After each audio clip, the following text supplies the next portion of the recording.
Welcome back to Mouthing Off with Mike, the only wrestling podcast that is currently stuck in the Jericho Verse. Ladies and gentlemen, we got a great show here for this past week in professional wrestling with AEW and WWE. AEW Dynamite / Rampage was on a double block on Wednesday night, so we got 3 hours consecutively of all elite wrestling action. We, of course, have the 3 weekly shows from WWE, Raw, NXT, and SmackDown, and everybody's favorite segment of Mouthing Off with Mike. The final mouth off this week, we'll take a look at the WWE Hall of Fame class of 2024. So sit back, relax, and let's enter the Jericho Verse. You unlock this door with the key of imagination. Beyond it is another dimension. A dimension of the bubbly. A dimension of pain making. A dimension of baseball bats. You're moving into a land of both real glass and leaf, of walls and lion tables. You've just made the list of the Jericho Verse.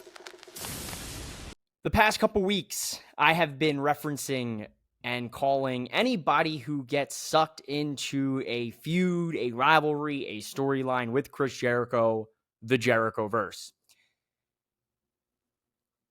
It's tough because I'm a big fan of Chris Jericho. I said this on the show last week. I said this 2 weeks prior to that, where it just seems that wrestlers get involved with Jericho and the storyline drags on, and it always is very similar for the most part. There's been some one-offs, but for the most part, it's like Jericho forms a tag team. They inevitably go their separate ways, whether Jericho turns on them out of jealousy, spite, rage, and then they have a blow-off, they have a feud, and it lasts 3 matches. The newest victim of the Jericho Verse is not only me and you, the fans, who are getting sucked into it, but also Hook. Now, Hook and Jericho tag teamed 2 weeks ago on Dynamite. They won that match. Jericho then challenged Hook to a singles match, which I thought was for the FTW Championship. If I could be mistaken, so whatever. They have that match on Dynamite this week.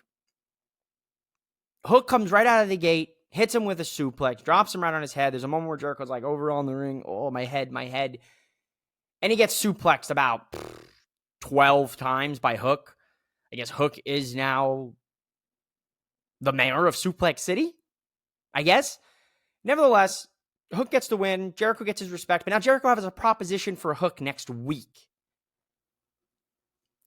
And the cycle continues. We saw this with Adam Cole in the summer of 2023. Dare I say that match was probably one of the worst pay-per-view matches AEW's had. Did not do anything for Adam Cole. Completely derailed his momentum when he came in. Then, thankfully, he got linked up with MJF and they had the whole storyline going there. That saved him. He gets in a feud with Takeshita. He actually beats Takeshita at a DDT Pro event. Then they have a blow-off. Takeshita beats Jericho. I was actually at that Dynamite. It was a great match. I have no issues with Jericho wrestling, but I don't think Jericho needs to wrestle weekly or be on TV weekly. I think Jericho's at a point in his career where the best thing for him to do at AEW is to help the young talent back behind the scenes.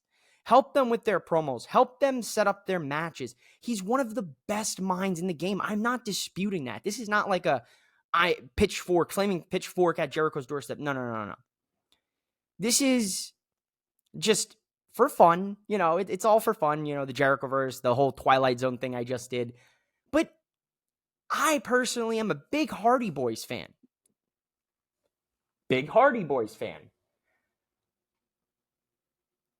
And even I don't want to see them on TV weekly. I'll take a Jeff Hardy singles match. I'll take a Hardy Boys tag team. I'll take a Matt Hardy singles match here and there. But they don't need to be involved constantly in the fold. Same thing with Jericho here. Jericho's derailed momentum for Takeshita for a bit. He completely derailed momentum for Powerhouse Hobbs. There was that stretch where I felt that he kind of was a hindrance for Wardlow. Then everything with the Inner Circle was probably one of the better Jericho things we had. And then things kind of progressed and morphed into just from there. it's hard to say what you can do to fix the problem. And I don't want to say just take them off TV and that's the end of it. But I do feel that they don't have to have these long drawn out feuds. You don't have to have 2 or 3 matches for the rivalry with Jericho. I feel like you beat Jericho, that's a good win. But even then, Action Andretti did it, and nothing really came of poor Action Andretti. Now, that could be a Tony Khan booking thing. That could be, whatever was in the cards at the time. But even a guy like that got a big win over Chris Jericho, where I was actually there for that as well. That was the first Dynamite AEW in Arizona. It's one of those things where I would really like the Jericho Verse to end. And I would really like to see maybe Jericho take a backseat for a couple months. The rest of Dynamite, fantastic stuff, I have to say. Mercedes Moné kicked off the show. Great promo from her. She even got into a little bit more detail about her ankle injury that she suffered in that match with Willow Nightingale, almost like a year and a half, 2 years ago, for the Strong Women's Championship, where she broke her ankle. They told her straight up, like, this is probably career ending. She was able to come back and finally get back into professional wrestling. And she's here not just for the women in AEW. She's here for a women's global wrestling revolution. And I'm all for this. Mercedes Moné has a big name. And with a big name like Mercedes Moné comes fans who love her, fans who don't like her at all. Then there's the fans that turned on her because she didn't go back to WWE. Look, I'm a fan of 99% of professional wrestlers. And I was not at the least bit slighted by Mercedes going to AEW. I watch AEW. I watch WWE. I watch TNA. I watch New Japan. Hell, occasionally, I'll watch Stardom. It's hard to watch it, with times and with all the other content out there. But I'll throw on a match or two. If there's good social media commentary about a match, I'll check it out. Well, there's no harm in that. I went to a GCW show. I'll watch just about anything. So the fans that got all about, wham, it's silly. Her first feuds, it seems, are going to be the House of Blacks, Julia Hart and Sky Blue. They come out, they go to attack Mercedes. Chris and Willow make the save, and then Willow is going to hit Mercedes with the chair, it looks like.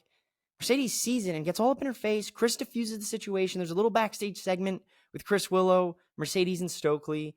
Stokely is basically a character on a sitcom television show, hysterical stuff. She shakes Chris's hand. She won't show any respect towards Willow. So the first feud, I think, is going to be Mercedes and Chris tag teaming against Sky and Julia. Then that'll devolve into Mercedes and Willow. I like that we're keeping Mercedes not right in the title picture, but we're keeping her adjacent to the title picture. Very good stuff here to start Dynamite. I enjoyed thoroughly most things that AEW has been putting on these last couple weeks, since probably Revolution. Full Gear was good. World's End was okay. But over the last 2024, these last 3 months, AEW's really, I would say, found its movement. Okada and Kingston had a very slow, methodical match for the Continental Championship. Okada gets the win. He is the fastest AEW signee to become a champion, at least to my knowledge, and you guys can fact check that, but he signed 2 weeks ago, and he is already a champion. Awesome stuff here. Okada, the Rainmaker. U.S. wrestling fans who didn't really know of him are going to really like this dude. I'm a big fan of his. Then we got that Jericho hook thing. I talked about it earlier. We'll segue right into Toni Storm and Mariah May, a.k.a. Toni Storm and Toni Storm in the past, taking on Thunder Rosa and Deonna Purrazzo. Really good tag team match here from the ladies. Would love to see the ladies not be in the 9 o'clock spot consistently. It's a growing trend for AEW. It's something I've noticed since early of last fall, where I was like, wait a minute. 9 o'clock, 9:05, 9:10, 9:15. Okay, they're in that slot pretty consistently. We did have, the ladies open the show last week, this week again with Mercedes, and we did have at the end of Rampage tonight, the ladies main event Rampage. So we're really starting to build up the women's division, starting to see more of them on TV, more matches, more segments. Good work, Tony Khan. Keep it up. Peraza and Rosa get the win against May and Storm here. Little bit of dissension between Tony and Mariah, so that keep an eye on that. I really like what we're seeing here. Swerve had a promo for an open challenge. He has that match against The Butcher. Good to see The Butcher again. Haven't seen him in, dare I say, months? Where's the Blade at? Is he hurt? I have no idea. The AEW tag team division, they're super talent, like right there for that tag team division. So Butcher and Blade, hopefully they get back into the tag division. Swerve beats The Butcher after the match, cuts a promo about Samoa Joe. He actually comes out and tells Swerve that he's going to give him everything that he wants. And I have a feeling a certain anxious millennial cowboy is lurking around the corner. Your main event this evening for Dynamite: Christian Cage taking on Adam Copeland for the TNT title in an I Quit match. And what a goddamn match this was. There was a hockey fight. Adam Copeland takes off a fan's Toronto Maple Leafs jersey, throws it on. He puts on a Bruins jersey on Christian. They brawl in the penalty box. They brawl all around the arena. There's ladder spots. There's table spots.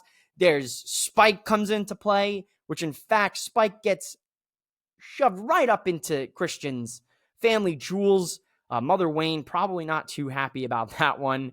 Nick Wayne, Killswitch get involved. Here comes Daddy Magic and Danny G. That's an unlikely duo to say the least. They end up handcuffing Killswitch, Nick Wayne, and Christian to the turnbuckle in the ring post, where then Adam hits Christian with Spike. And, ooh, that was gnarly. Christian finally quits, and Adam Copeland is your new two-time TNT champion.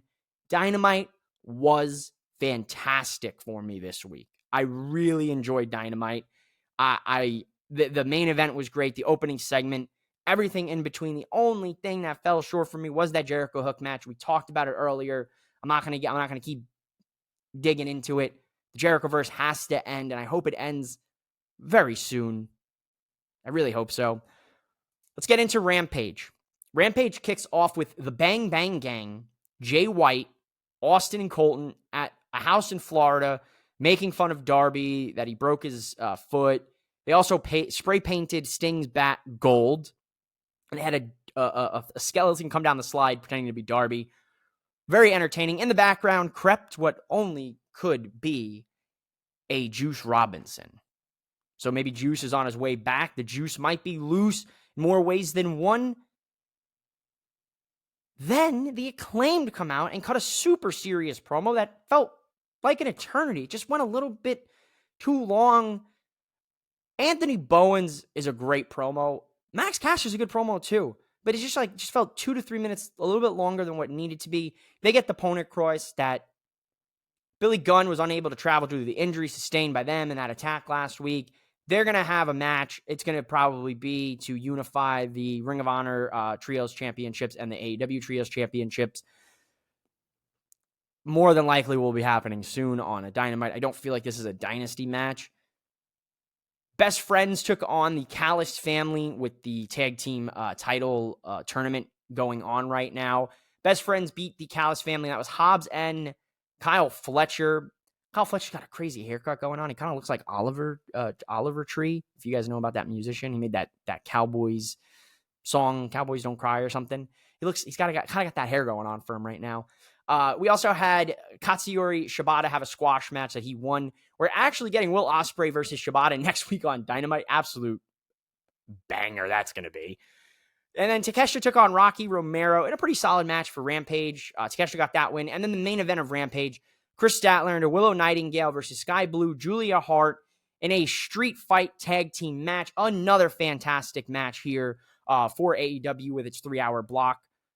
Absolutely great match. I love Willow and Chris. There was multiple intense table spots. Chris got put through a bed of thumbtacks. Her back, she still had the tacks in her back. She was submitted by Julia Hart after Willow and Sky went through the table setup at ringside, and the House of Black get the win back from Chris and Willow. So slot in Mercedes potentially here into this rivalry, and we've got something cooking that I will thoroughly enjoy, and I'm sure the fans will as well. AEW, really good this week. Good work. Keep up the momentum, man. That's all I have to say on the AEW side. Let's get right into the WWE side of things from this past week here with Monday Night Raw. But before we get there, I don't know. Now, if you're listening here on the audio side, you don't get to see this beautiful face. But if you're watching on YouTube, thank you so much. Drop a like down there below. Make sure you subscribe. This is a growing channel. It's a grind. YouTube is a grind. And it goes a lot if you guys drop a like, a comment, a subscribe. But what I wanted to say was WrestleMania is 14 days away when you guys listen or watch this video, when it comes out.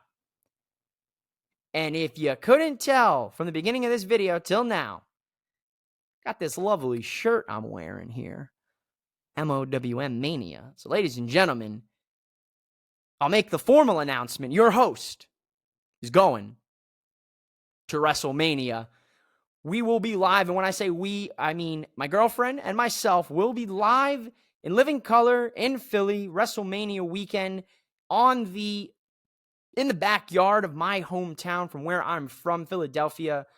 Big Eagles fan, so you know I'm thriving when it comes to all of the awesome merch that's out there. So make sure you check out my WWE shop affiliate link down below. And if you plan on going to WrestleMania and you don't have your tickets just yet, there's still some time. They just dropped some more tickets this week.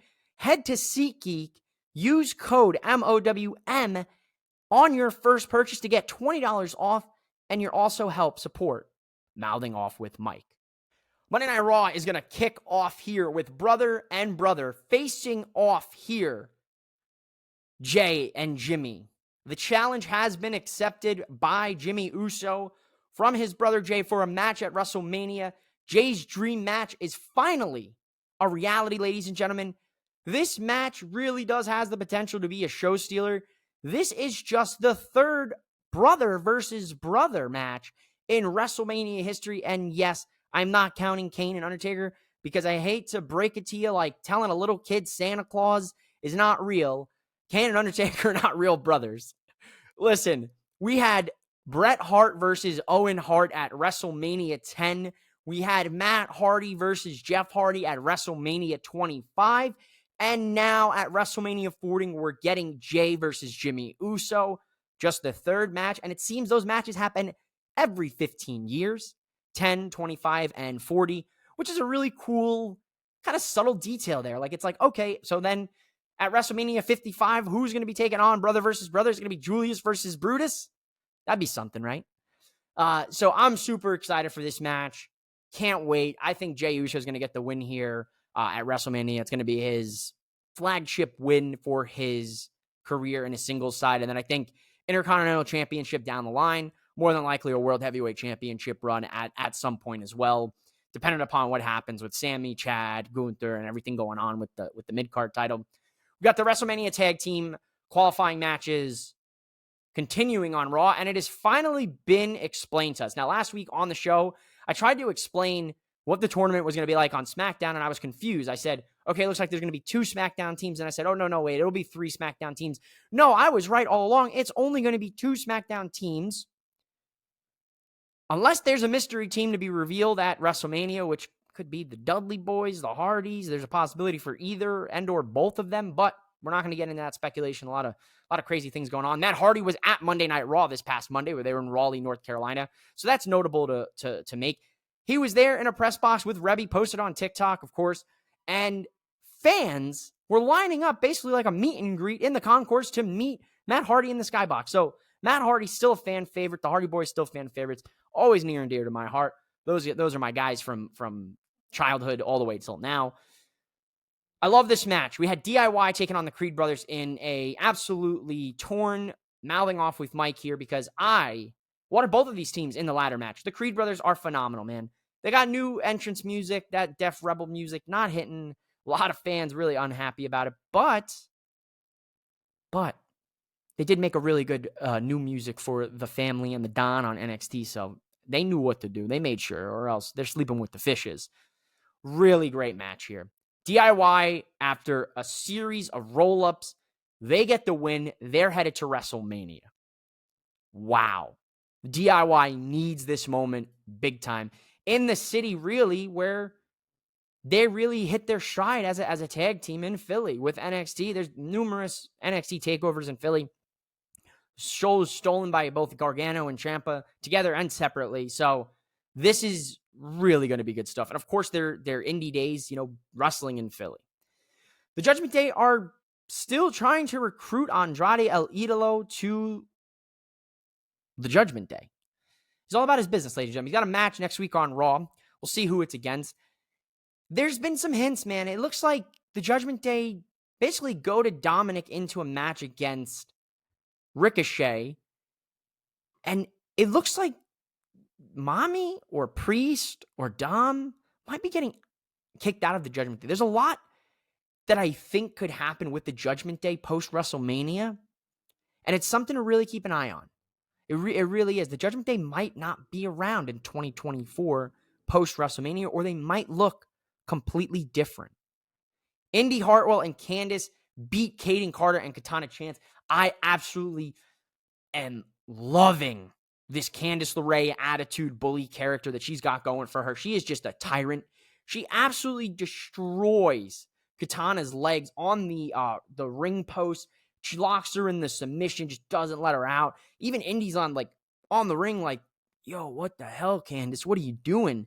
Love it. Even as to the point where Indy and Candice were in NXT this Tuesday, and in her backstage segment on WWE socials, she got all up in Maxine's grill, bullied her again, and then took to her Instagram comments, and told her, oh my goodness, this has been great. I love it. I absolutely love it. I know the Be a Star campaign is a thing WWE does, but they might have to turn a blind eye for this one because this story is cooking. I'm all about Candice LeRae just absolutely bullying Maxine, and I say that in the nicest way possible. Bullying is not a good thing. Do not bully people. 1. 2, for a storyline for wrestling, this is hitting. They turned this internet discourse into a storyline for Candice, someone who is so underrated that they never really gave her TV time, and she's getting it. So I'm letting this run. Let it run. Ricochet beat Dominic Mysterio. Good match here. Ricochet getting the cobwebs off from being off TV. We had a little Prince Puma reference on commentary. And Pat McAfee got Michael Cole to break. There was a huge silence there. They posted the video on social media. Pat McAfee, really, since working with Cole these last few years, has really breathed this life into Cole. Cole is so funny, so entertaining, so passionate. Pat McAfee's so funny. The one-liners and the quips that he drops on Monday Night Raw. He's dancing. He almost tore his ACL this week doing the Jey Uso yeet entrance. He's the best, man. He's so good. And we got ourselves a Cody Rhodes promo. Ladies and gentlemen, the American Nightmare is all in black tonight. Anytime Cody Rhodes is wearing an all-black suit, you know it's about to get real. Cody Rhodes in this promo tells The Rock that it was all good PR for The Rock, that the TKO board are all yes men, that he's a carny succubus and a whiny bitch, that the locker room doesn't need you. He goes, well, you invoked my mother, so I'm going to invoke your mother. He's like, your mom's the salt of the earth. She helped me chop Kevin Owens in a dark match. I have nothing but respect for your mother, and you should echo that back to mine. He says, what happens when the bell rings at WrestleMania? He says, are you coming with that big Dwayne energy or little dick syndrome? He calls The Rock Roman's side chick. Paul Heyman comes out to offer an apology. And then Cody says he's about to go full Homelander, scorched earth. He goes ham. This was a fantastic promo and exactly what I wanted from the American Nightmare going to WrestleMania. Now, Friday, we got the face-off. I'm going to get into it here. And this face-off, oh boy, there's a lot to break down here with this face-off. Supposed to be mano a mano, Roman and Cody, no bloodline, no Seth, no allies, no Paul Heyman. Let's see what happens. Let's see what happens. Gunther and Sami Zayn are going to sign the contract for their WrestleMania Intercontinental Championship match. Before we can even get there, Sami Zayn runs into Gable backstage, and Gable tells Sami, point blank period, you can't beat Gunther. Wow.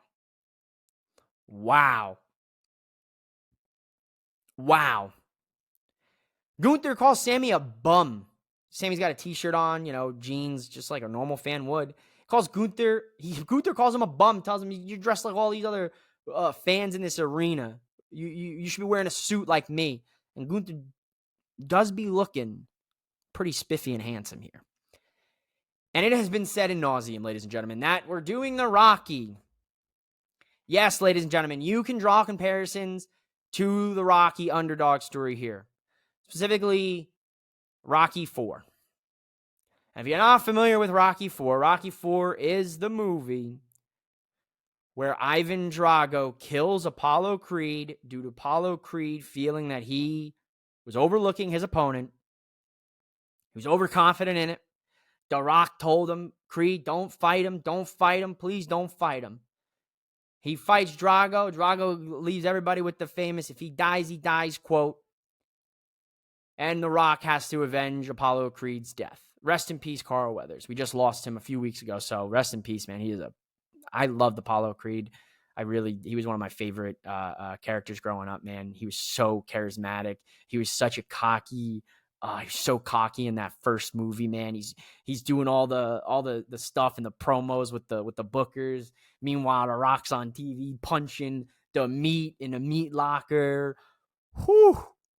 Let me tell you, if they do something similar here, then yeah, Sami Zayn is Apollo Creed, Gunther is Drago, Gable's Rocky. So there you go. At the end of the day, I don't think Gunther's going to really kill, Sammy kayfabe-wise, but hey, if they do something like that, then, where he knocks him out and that's it for Sammy, he's out of action for a few weeks or something. I could see that. Should be a really great match, man. Sami Zayn is a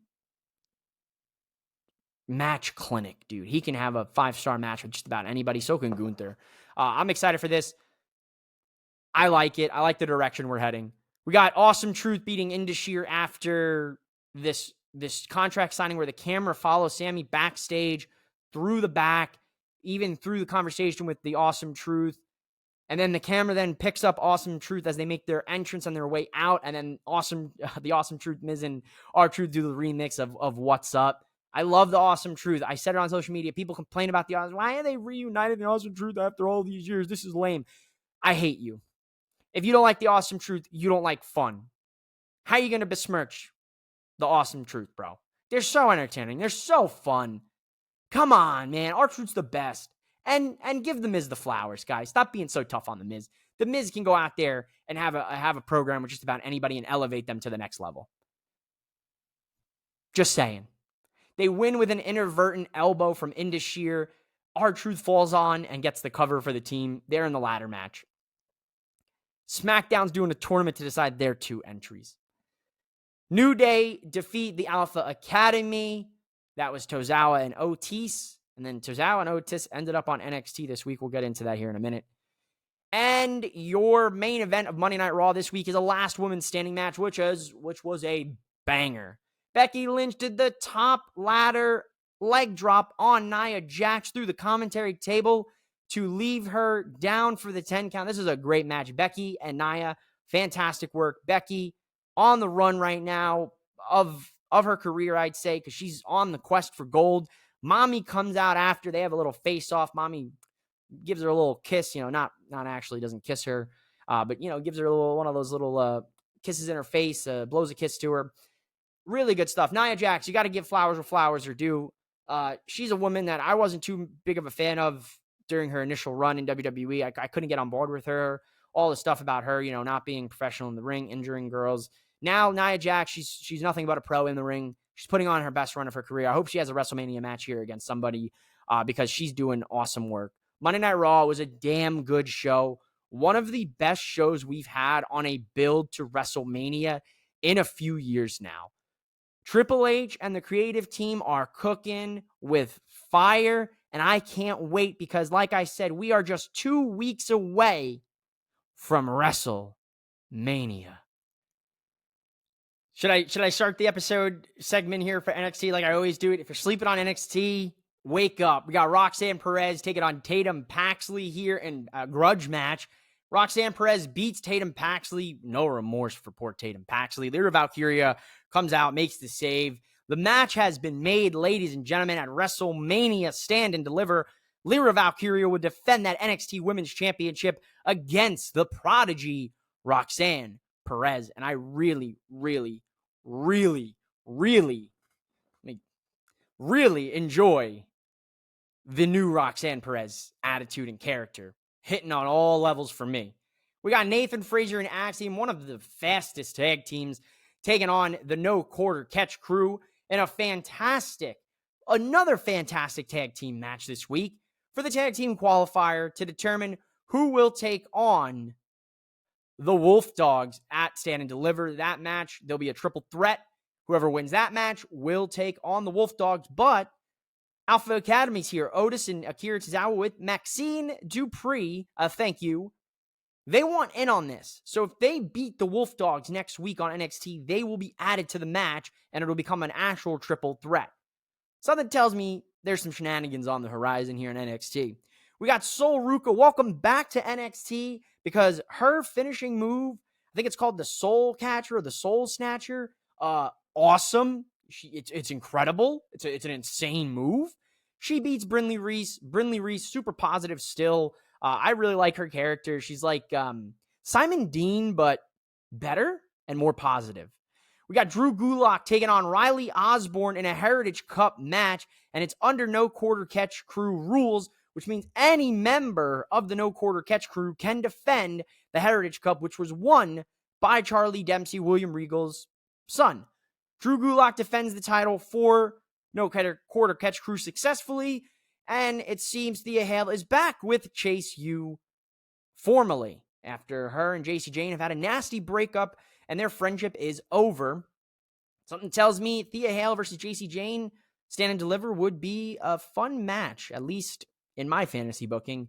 You got Hank Walker and Tank Ledger taking on the Good Brothers, the only club, the OC, Luke Gallows and Carl Anderson. The Good Brothers get the win here. They're moving on. We'll have that triple threat match to determine who's going to take on the Wolf Dogs, potentially in a triple threat match if Alpha Academy beat them next week. And we got Trick Williams, whoop that trick, taking on Noam Dar. He beats Noam Dar, and I think Lash Legend might be leaving the metaphor for Trick Williams. Carmelo Hayes came out with his bodyguards, and one of the bodyguards came out pretending to be him. Melo was dressed up like a bodyguard the whole time and attacked Trick Willie to end NXT this week. That match is going to be incredible. Oh my God, I've been waiting for the Trick Williams-Carmelo Hayes feud, and it is not disappointing me at all. 2 weeks left, 2 NXTs left to really cement the builds for Stand and Deliver, especially with the Don, Tony D, and Ilya Dragunov, which we also saw some promos and such from the family, the new theme song from the family as well. Stax will take on Ilya next week on NXT, and oh man, I feel bad for Stax. That man's going to get destroyed. I still think the Don's beating Ilya Dragunov, and even though Mike Davis, my good brother with the Drop the Mic Wrestling podcast, says that is a Homer Simpson take, ouch, I still think it's happening. The Don, reigning supreme WrestleMania weekend. I'm calling it here first. NXT, great stuff. Let's get right into SmackDown. We got a Cody and Roman face-to-face, mano-a-mano, or was it? We got Rey Mysterio taking on Santos Escobar. We got A-Town Down Under versus the OC in the tag team qualifying matches to then determine who's going to verse in the match to determine the two teams. They're having a mini tournament on SmackDown, essentially. There's going to be 2 teams from SmackDown that come out of this tournament that added to the tag title ladder match, it seems.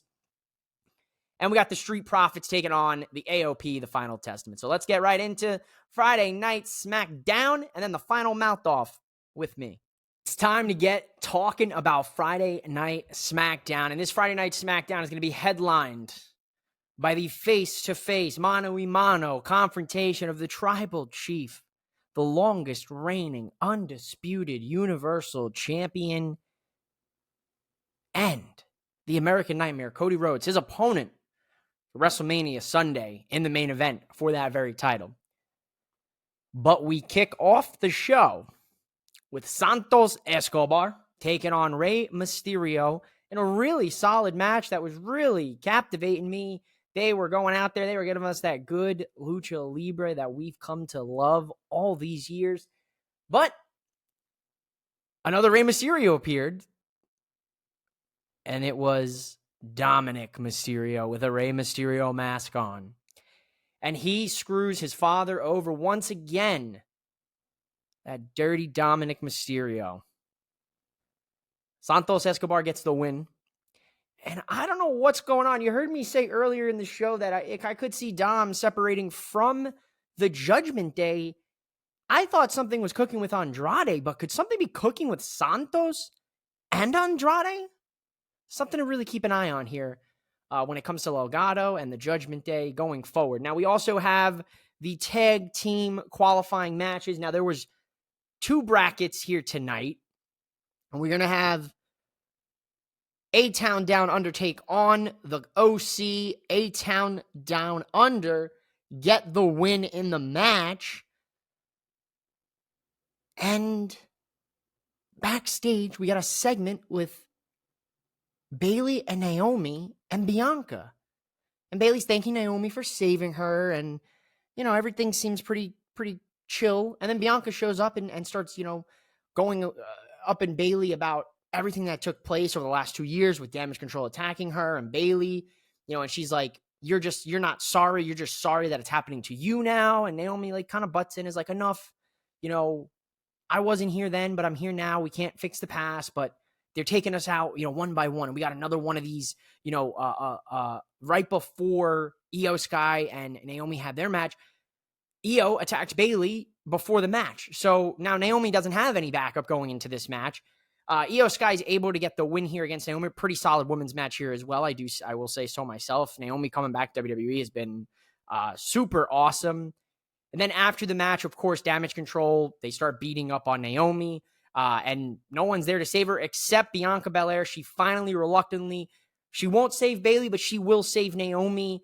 And she saves Naomi, and then the numbers were just too much for Bianca, and Damage Control just beat them on up. So it looks like Bianca and Naomi might take on the Kabuki Warriors for the tag titles, while Bayley takes on Io for the title, for the Women's World WWE Championship. So that's going to be very interesting. And then Jade Cargill got one of the coolest video packages. So did Braun Breaker. They did the sports science breakdown for Braun Breaker. Was awesome. This ESPN dude that they hired for production has been nailing these videos and these camera angles. So it's working really well. But this Jade Cargill video, man, was top notch. She is the moment. You know, myself and my girlfriend, we actually got to meet her during Double or Nothing 2022, which was TBS champ for AEW. Man, she is so awesome. She's such a cool person, like so nice, so humble. And it was just such a cool experience, man. I hope we get a chance to recreate the moment and get to meet Jade. So Jade, we hope we are excited for your debut on SmackDown, because she has declared she's a SmackDown superstar. Kevin Owens and Randy Orton are going to take on Pretty Deadly next week in a tag match after Pretty Deadly got punched in the face at the same time by Kevin Owens again. Very, very funny stuff. LA Knight tried to invade AJ Styles' home, but Wendy, if you guys remember Wendy with Samoa Joe, Wendy called the cops and LA Knight was arrested outside of AJ Styles' home, which was great TV. What are you kidding me? That was fantastic. And the AOP lost to the Street Profits in bracket 2. So we're going to get Street Profits versus A-Town Down Under and New Catch Republic versus Legado del Fantasma next week. Whoever wins those matches will go into the ladder match at WrestleMania for the Undisputed Tag Titles. Not a happy camper that there's technically 4 Raw teams and only 2 SmackDown teams. We could have definitely had 3 and 3 here, especially because, like, obviously Judgment Day, Finn and Balor, or Finn and Priest, they predominantly been on Raw. We haven't seen them on SmackDown in weeks.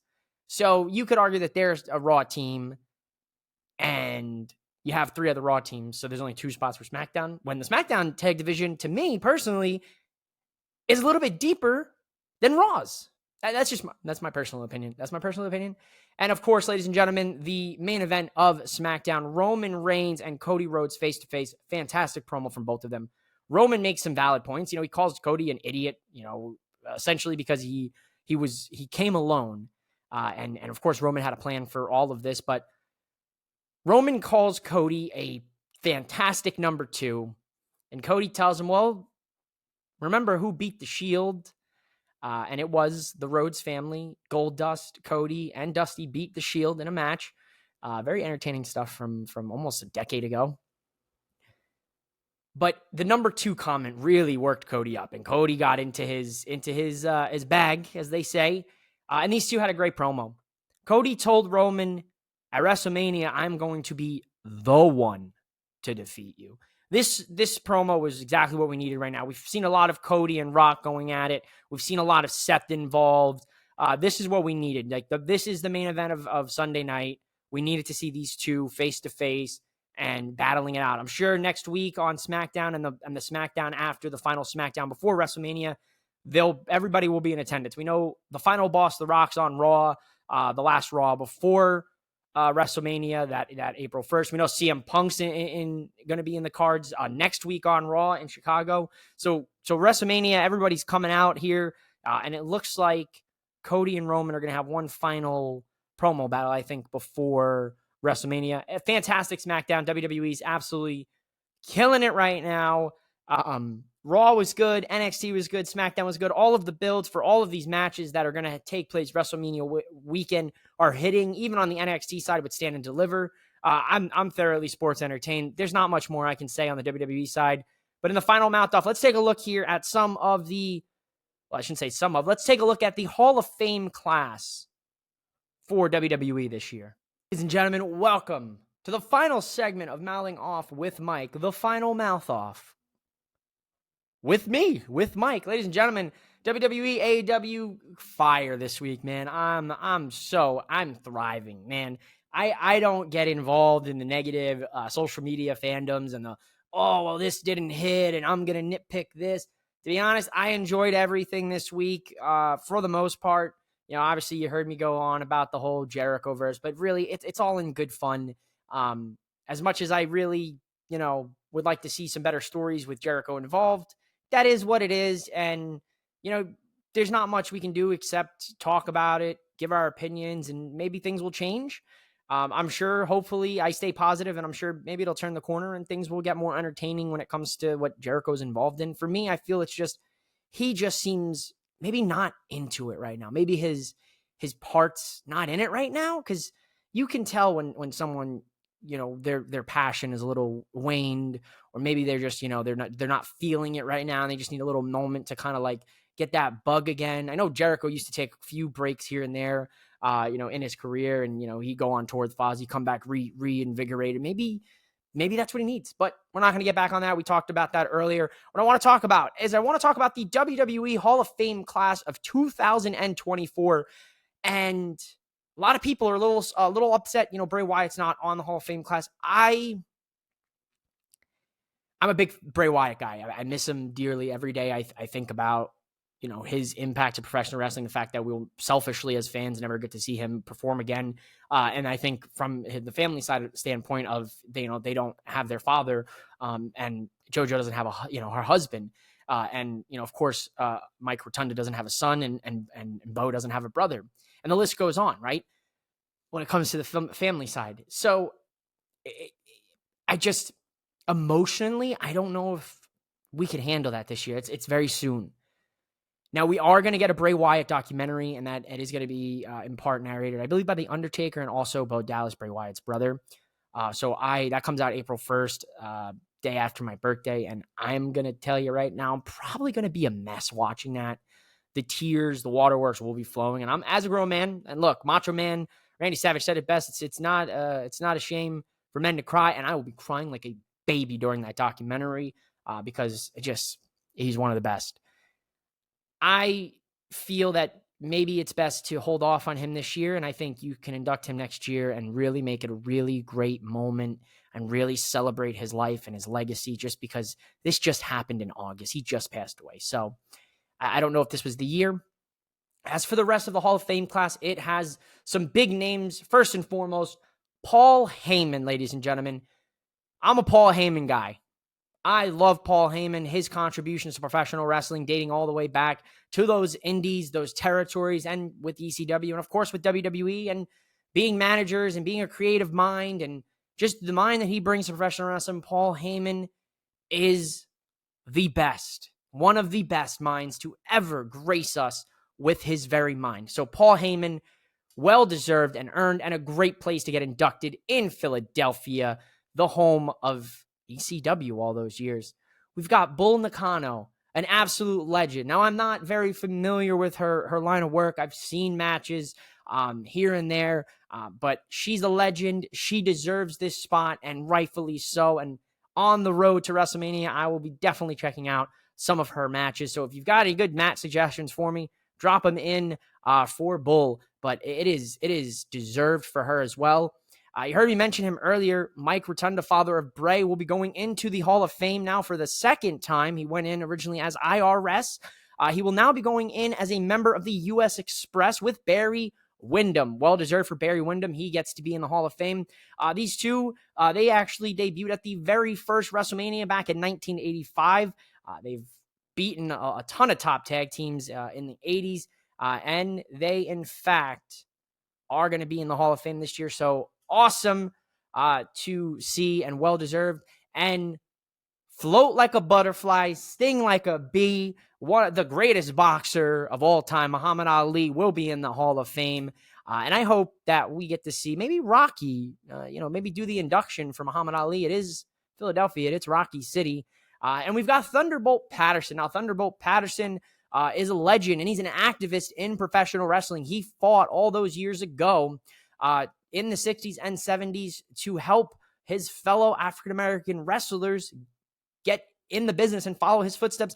As well, he also helped get equal pay among superstars between men and women, and a lot more rights. And he was also a very, very good professional wrestler. He's more in line with maybe your parents' ages, generation, maybe your grandparents. I have older parents, but maybe in line with them. It is going to be a very good Hall of Fame class. There are rumors that The Rock's mom will also be going in, Leah Maivia. Now, if she does in fact go in, that would also be awesome, because she deserves it as well. She was a promoter, in Hawaii, and did a lot for wrestling, and getting a lot of the wrestlers that you saw in WWE. And you can actually see a lot of that in the old Rock sitcom that just came out, Young Rock. They kind of showcase that a little bit more in depth. So very cool stuff. And the Hall of Fame class is really always a special moment. Get to see all the superstars, celebrate the superstars of the past and the present, come together. So I'm excited. WrestleMania 2 weeks away, ladies and gentlemen. That's crazy to say, because it felt like it was just 60 days away.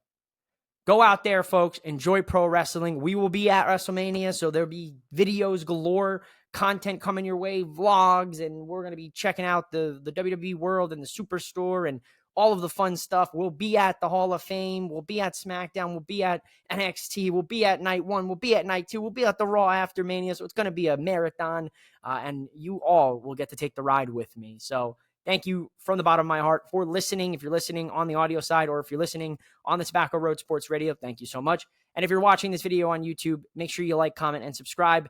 And give me some match recommendations for the Bull. I'd love to get a little bit more familiar with her career. From what I've seen, she was fantastic. Thanks so much for watching. Thanks so much for listening. Till next week.